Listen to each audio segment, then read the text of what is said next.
Bonjour, je suis Marie, coach intuitive et énergéticienne. Je vous présente la chaîne YouTube Thérapeute TV créée par Philippe Schorsten. Et donc, Philippe Schorsten va nous présenter un peu ce qu'il pratique en général.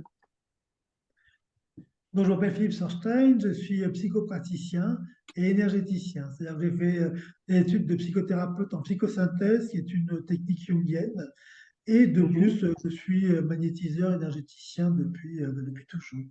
Donc aujourd'hui, j'ai une pratique où soit je fais uniquement de l'énergétique, par exemple, le cadre de barreur de feu, soit D'accord. j'associe l'énergétique et la psychologie pour quand il y a des difficultés de vécu, de vie, d'enfance.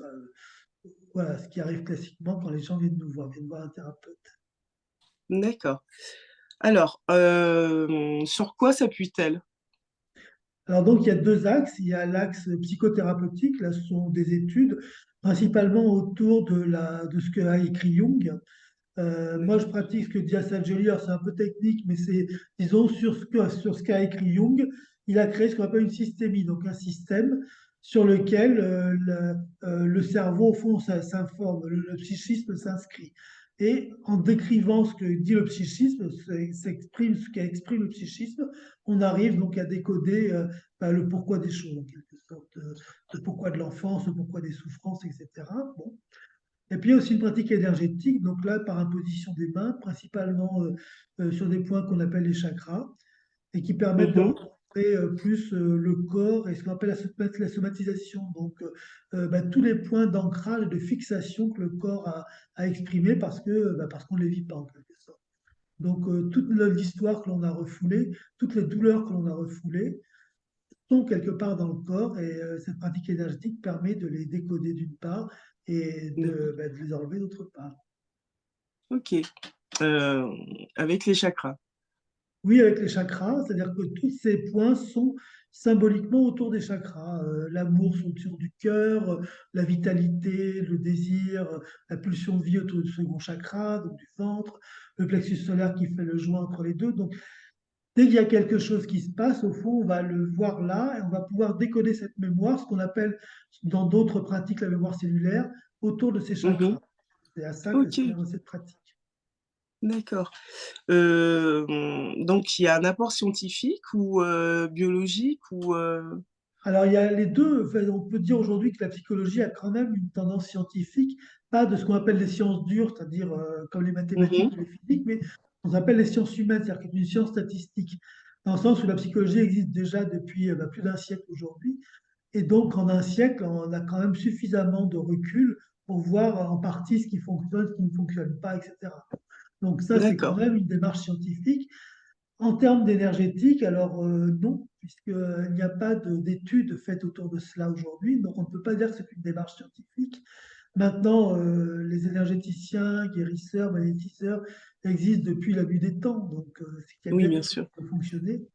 Et aujourd'hui, même si le Mhm. magnétisme n'est pas prouvé, il y a quand même des Mhm. études qui sont faites autour de la méditation pleine conscience ou autres, qui elles sont scientifiques et qui montrent qu'il y a quand même un impact du psychisme, enfin, de ce genre de technique sur le psychisme. Alors ça, c'est vraiment intéressant. Donc, et c'est très récent, c'est depuis 10 ans, un peu plus. Donc, D'accord. On est d'accord que la méditation pleine conscience vient de la méditation à la base.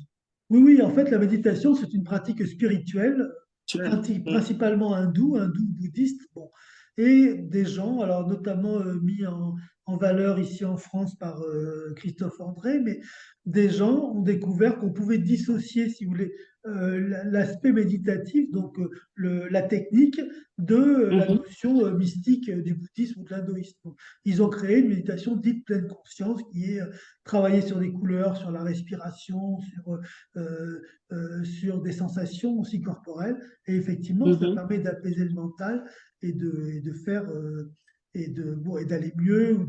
Il travaille notamment autour des dépressions par rapport à ça, ou des angoisses, ou des choses comme ça. Mais ce qui est intéressant, c'est que c'est la première fois où quelque chose de non médical, enfin, où on prouve scientifiquement que quelque chose de non médicamenteux, non chimique, peut avoir un Mhm. impact sur Impact. nous. Donc, Si le psychisme est réactif à quelque chose de non chimique, alors il est réactif donc à la méditation, pourquoi pas aussi à la sophrologie, à l'énergétique et d'autres choses. Donc là, c'est vraiment une ouverture vers une autre compréhension de l'être humain. D'accord. Et de quelle façon, concrètement, comment ça se passe alors? Quand on arrive dans votre cabinet, Alors j'ai dit bonjour. Donc, après avoir dit bonjour, c'est très gentil.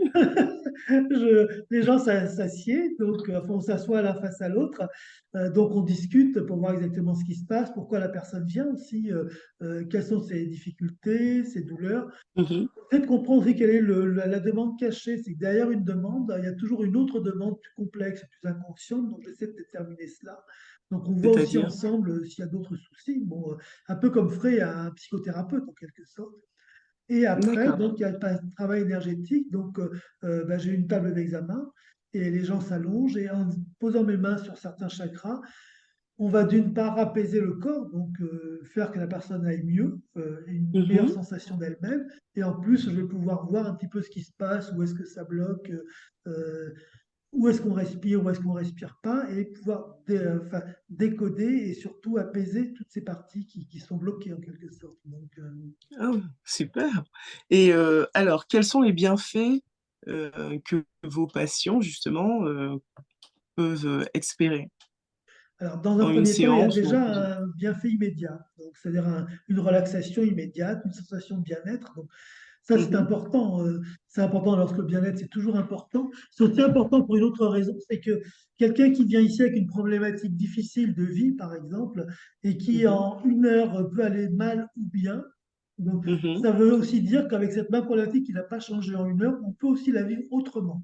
Et ça va être le démarrage de tout le processus de changement, parce que on ne peut pas changer une feuille d'impôt, on ne peut pas changer l'hiver, on ne peut pas changer des choses qui sont douloureuses. Bon. En revanche, on Bien peut sûr, changer la façon qu'on a de le voir. Alors ça, c'est vraiment très important. tout à fait. C'est la première chose que les gens vont, enfin, le premier gain qu'on peut avoir. Les autres gains, bah, c'est de mieux se comprendre, de mieux s'observer, aussi de pouvoir se dissocier de parties de soi en souffrance, de prendre conscience aussi de quelle partie souffre. C'est pas toujours évident de se rendre compte qu'on a le ventre qui se serre, par exemple, quand on exprime quelque chose, qu'on a une boule dans la poitrine. Ouais. C'est pas toujours facile de faire le lien entre les choses, et là, ça va permettre de Bien le sûr. faire. Et dernier D'accord. point, alors pas forcément en une séance, mais à moyen terme, c'est de sentir qu'effectivement sa vie change, que sa perception du monde change, qu'on se réconcilie aussi avec l'enfant intérieur, ce qui est important, parce que au fond, la grande souffrance vient de lui, enfin, vient en tout cas de la partie souffrante de l'enfant intérieur. Donc ça va Bien sûr. permettre aussi de rencontrer cela, oui. D'accord. Alors, avez-vous un message à nous faire passer à nos auditeurs? Et aussi, quel petit secret vous pourriez nous donner là tout de suite? Alors, le message à faire passer, déjà, d'une part, c'est, je dirais, aujourd'hui, en tout cas, autour de la fraternité. On est beaucoup trop, qu'on le veuille ou pas, on se sent beaucoup trop isolé, si vous voulez, chacun avec ses difficultés. Et il est vraiment temps de se retrouver, d'échanger, de partager. Bon, je sais bien que c'est une chaîne YouTube, mais en dehors des réseaux sociaux, c'est vraiment en face à face. La relation est très différente quand on est face à quelqu'un attendez, voilà, que quand on est en différence, enfin, quand on est en dissocié. Donc ça, c'est vraiment important de faire ça, d'une part. Donc vraiment autour de la fraternité, d'accepter que le monde va comme il peut, hein, qu'il ne va pas forcément bien toujours, bon, mais que la seule façon qu'on a de changer le monde, c'est de pouvoir nous arriver à changer quelque chose, à transformer quelque chose en nous-mêmes qui fasse qu'on cherche à aller bien. Ça, c'est vraiment très, très important. Face à soi et face D'accord. aux autres. Bon. L'amour toujours, quoi.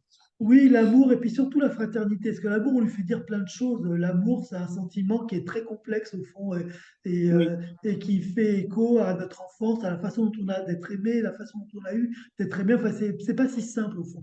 C'est pour ça que moi, dans mes séances, je parle plus de joie, qui est une émotion beaucoup plus neutre, vous voyez, que l'amour qui est trop connoté par rapport à nos attentes, par rapport à plein de choses.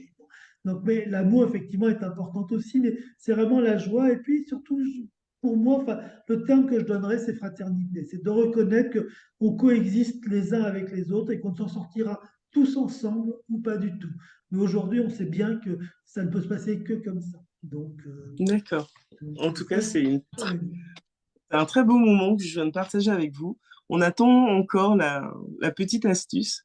La Enfin, petite astuce, ça ferait plutôt écho, je dirais, à tout ce qui est méditation pleine conscience et autres, c'est-à-dire que, au fond, d'accepter de se retrouver soi avec son corps et de s'observer dans le corps, dans sa propre respiration, dans sa propre d'accord. écoute de soi-même, au fond, de reconnaître où est-ce qu'on peut avoir mal. Même si on va bien, il y a des zones de soi qui vont mal, et d'être à l'écoute de ces Mhm. zones-là, de surtout pas chercher à les juger ou à les changer, mais d'être simplement à leur écoute en se posant la question de savoir qu'est-ce qui se passe à ce moment-là, quoi. Qu'est-ce qui se passe à cet endroit-là.